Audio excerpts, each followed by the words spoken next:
sa himpilan ng DWALFM, Radyo Totoo, CMN Batangas. CMN News Live. Renz Belda, magandang araw sa iyo. Magandang umaga riyan, magandang umaga Pilipinas.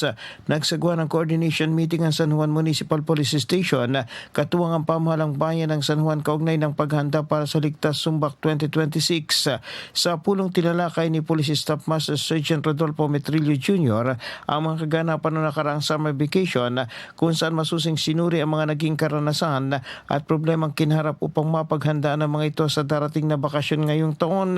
Inilahan din ang deployment plan ng iba't ibang tanggapan upang matiyak ang maayos sa pagpapatupad ng mga hakbang pangkaligtasan at kaayusan sa inaasahang pagdagsa ng mga turista at mga mamamayan sa bayan.